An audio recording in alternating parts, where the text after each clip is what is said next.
അതിന് ബലം പിടിച്ചിട്ട് കൊണ്ടുവരും. പക്ഷെ അവിടെ വന്നു കഴിഞ്ഞ് 2-3 ദിവസം കഴിയുമ്പോഴത്തേക്കും ഇവർ ആ പറഞ്ഞ ആളായിരിക്കില്ല. ഒരു ഫ്രണ്ട്ലി അറ്റ്മോസ്ഫിയറാണ് അവിടെ.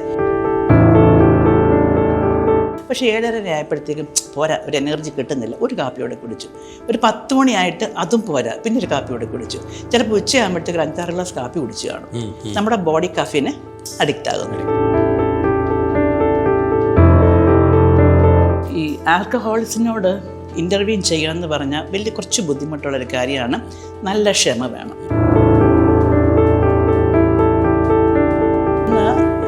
ഒന്ന് നമ്മുടെ കുഞ്ഞുങ്ങളെ നമ്മൾ ക്ലോസായിട്ടും ഒബ്സർവ് ചെയ്യാമെന്നല്ല ഞാൻ പറയാം, കുഞ്ഞുങ്ങളുമായിട്ട് നന്നായിട്ട് ഇടപഴകണം. അല്ലെങ്കിൽ നമ്മൾ പറഞ്ഞ ഒരു നല്ല കമ്മ്യൂണിക്കേഷൻ വീടിനകത്തുണ്ടാവണം.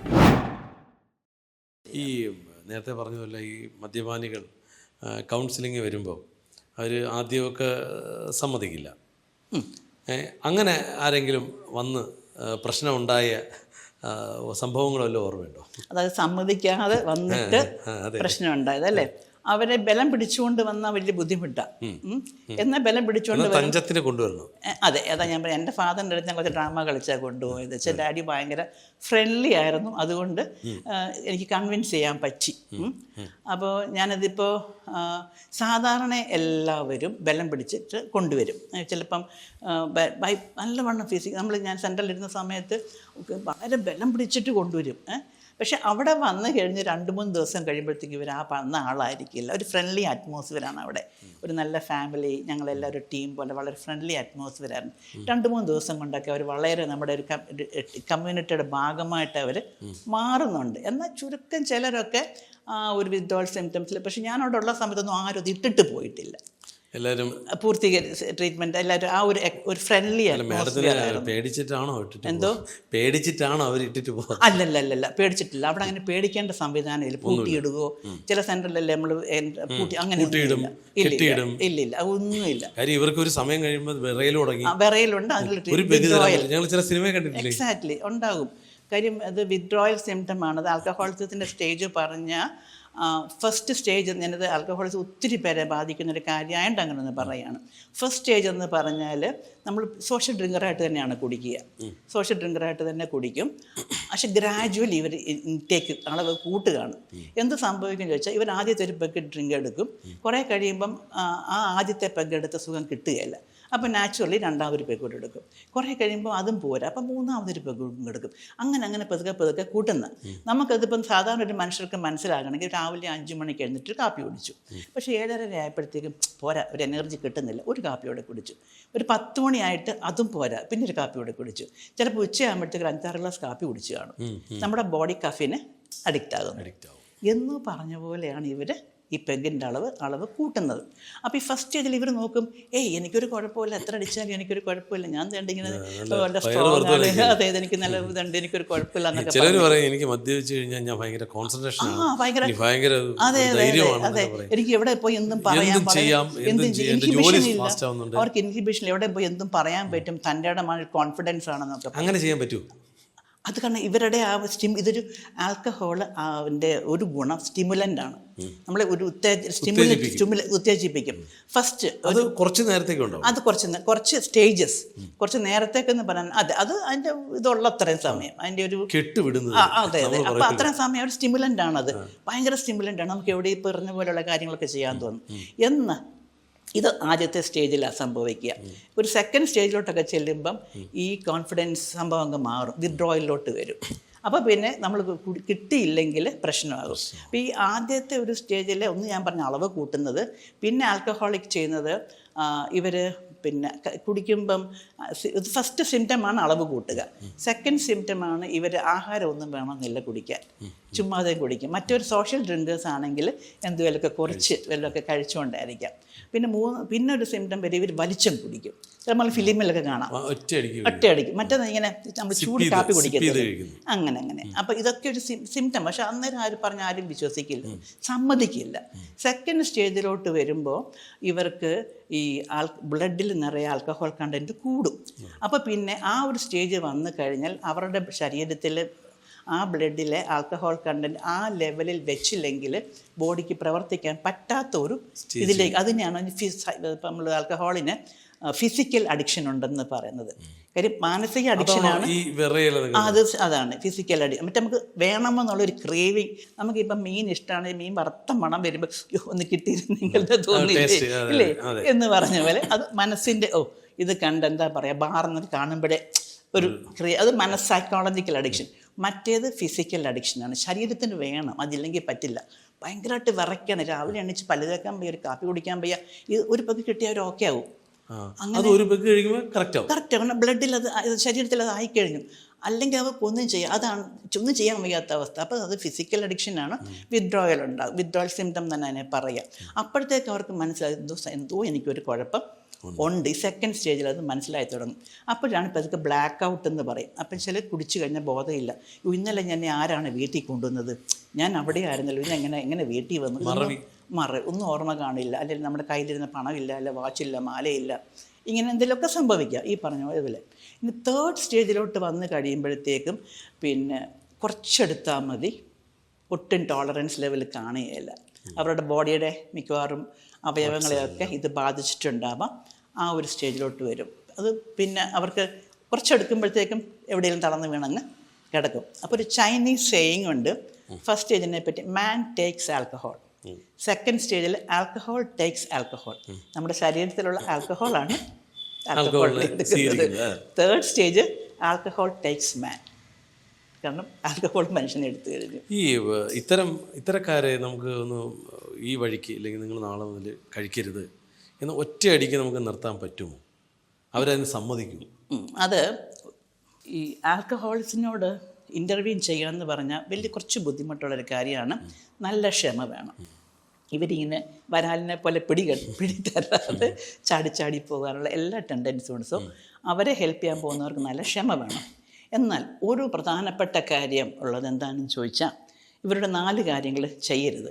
ഉപദേശിക്കരുത്, ഉപദേശിക്കുകയേ ചെയ്യരുത്, കുറ്റപ്പെടുത്തരുത്, പിന്നെ കമ്പയർ ചെയ്യരുത്, പിന്നെ ആവലാതിയും പരാതികളും പറഞ്ഞ് സങ്കടപ്പെട്ട് കരയരുത് അവരുടെ മുമ്പിൽ.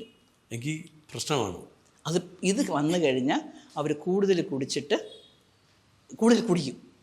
എന്താ വെച്ചാൽ ഉപദേശിക്കുക എന്ന് പറഞ്ഞാൽ അവർ പറയും എന്നെ ഉപദേശിക്കുകയാണെന്ന് പറയണ്ട, അവർക്ക് ഉപദേശം ഇഷ്ടമല്ല.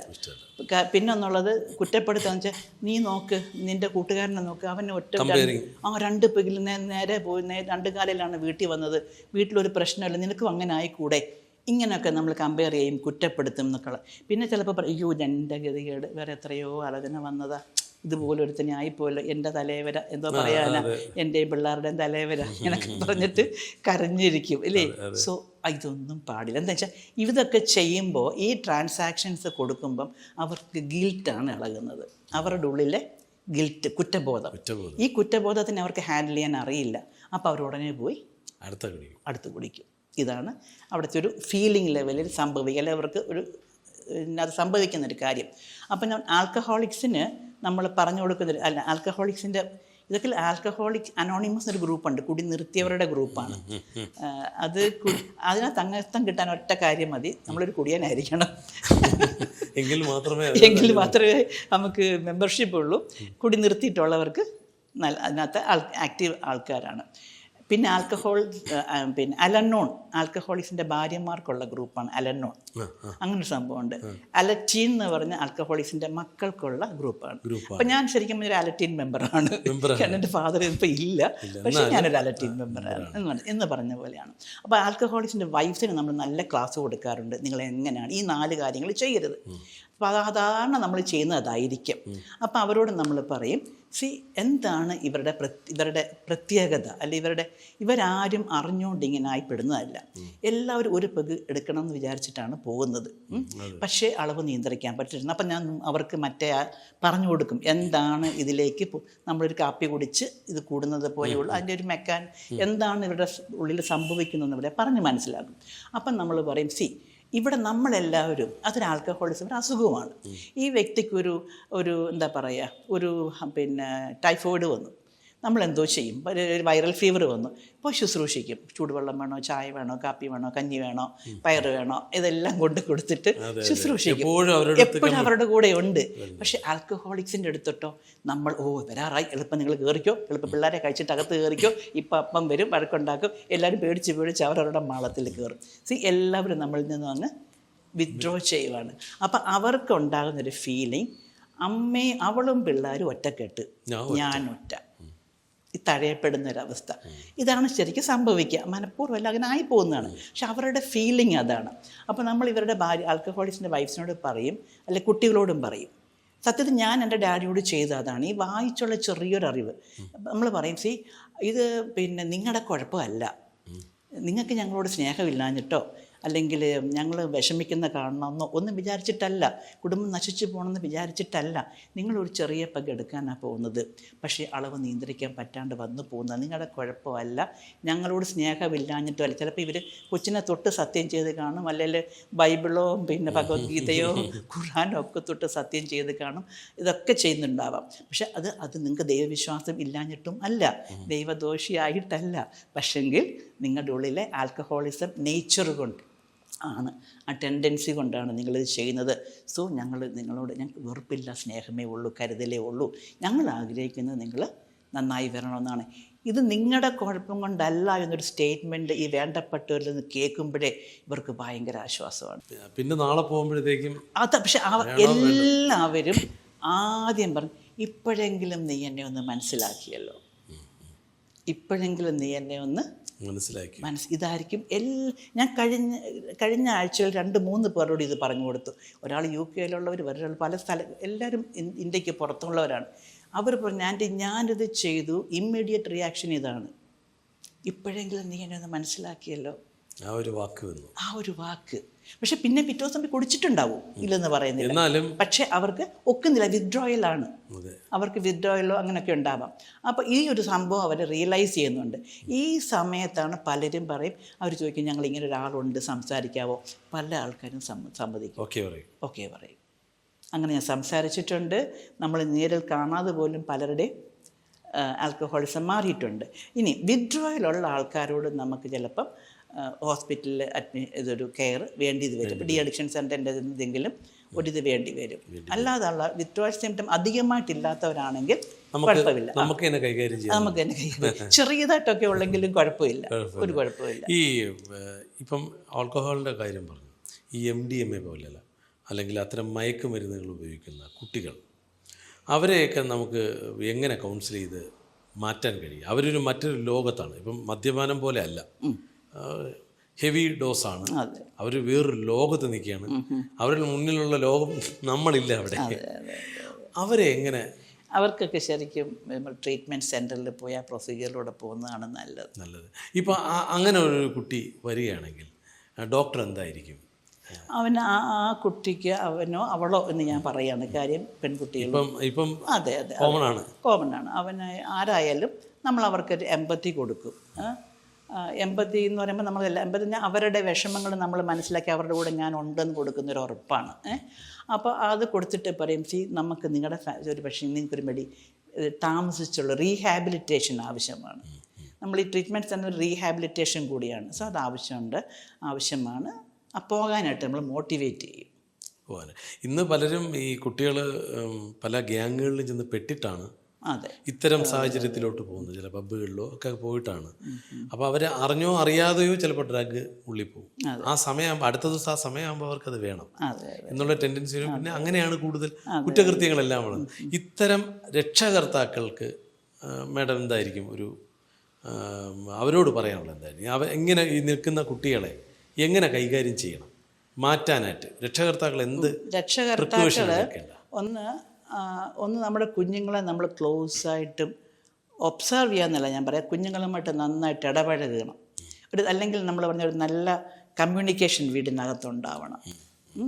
എപ്പോഴും നമ്മൾ ദിവസത്തിൽ കുറച്ച് സമയമെങ്കിലും ഒന്നിച്ചിരിക്കുക, വർത്തമാനം പറയുക, കളിക്കുക, ചിരിക്കുക, ഒരു ക്വാളിറ്റി ടൈം അവരുടെ കൂടെ ഒന്നിച്ചിരിക്കുന്നു. ഇങ്ങനെ ഒരു സംഭവം ഉണ്ടെന്നുണ്ടെങ്കിൽ ഒരു ചെറിയ ചേഞ്ച് പോലും നമുക്ക് മനസ്സിലാക്കാൻ പറ്റും.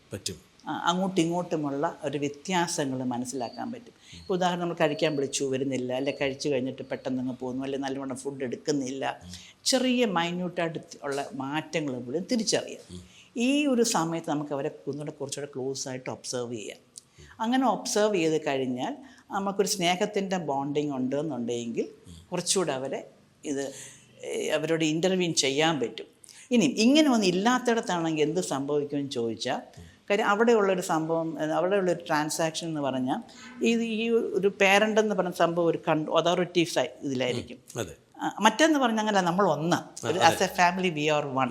എന്തും അങ്ങോട്ടും ഇങ്ങോട്ടും പറയാം, കമ്മ്യൂണിക്കേറ്റിംഗ്, എക്സ്പ്രസിങ് ഫാമിലിയാണ്. അപ്പം ഇമോഷണൽ കണക്ഷനും ഇതെല്ലാം അവിടെ ഉണ്ട്. ആർക്കും എന്താവശ്യങ്ങളും ആഗ്രഹങ്ങളും പ്രയാസങ്ങളും ഒക്കെ തുറന്ന് പറയാം. അങ്ങനെയാണ്. മറ്റിടത്ത് പറഞ്ഞാൽ അങ്ങനെയല്ല. അപ്പം അവർക്ക് അവരുടെ ആവശ്യങ്ങൾ പറയാൻ പറ്റുന്നുണ്ടാവില്ല. അത് അടിച്ചമർത്തപ്പെട്ട ബാല്യമുണ്ടായിരിക്കാം, അല്ലെങ്കിൽ അടിച്ചമർത്തപ്പെട്ട കൗമാരം ഉണ്ടായിരിക്കാം. അപ്പോൾ ഇവർക്ക് പറയുമ്പം അപ്പോൾ അവരോട് ദേഷ്യമായിരിക്കും, ഒരു റെബൽ നേച്ചറായിരിക്കും. അപ്പം പേരൻസ് ഇപ്പം ഇതിനെ അറ്റാക്ക് ചെയ്യാൻ ചെല്ലുമ്പോൾ അവർ റെബലാകും. റെബലാകുമ്പോൾ അവിടെ ഒരു ഫൈറ്റിംഗ് സംഭവം വരും. പിന്നെ അങ്ങനെയുള്ളവർക്ക് ചിലപ്പോൾ അവർ ചിലപ്പോൾ ഈ ഗ്യാങ്ങിൻ്റെ കൂടെ അങ്ങ് പോയെന്നിരിക്കും, അല്ലെങ്കിൽ പിന്നെ അവരൊരു ഫൈറ്റിംഗ് മോഡിൽ വരും. അപ്പോൾ അവിടെ അങ്ങനെയുള്ളവരും എൻ്റെ അടുത്ത് വരികയാണ്, ഞാൻ ആദ്യം പറയും, നിങ്ങൾ ആ കുഞ്ഞിനെ വിട്ടിട്ട് നിങ്ങൾ വരുമെന്ന് പറയും. ആദ്യം മാതാപിതാക്കൾ എൻ്റെ അടുത്ത് വരൂ, ആദ്യം അവർക്കാണ് കൗൺസിലിംഗ്. അതെ, അങ്ങനെ ഞാൻ പറയും. നിങ്ങൾ അവരെ വിട്ടേക്കും, അവരുടെ അടുത്ത് നിങ്ങളൊന്നും പറയണ്ട, നിങ്ങൾ വരും. അപ്പം അവരോട് പറഞ്ഞു കൊടുക്കും എങ്ങനെ അവർ ബിഹേവ് ചെയ്യണം. അതെ.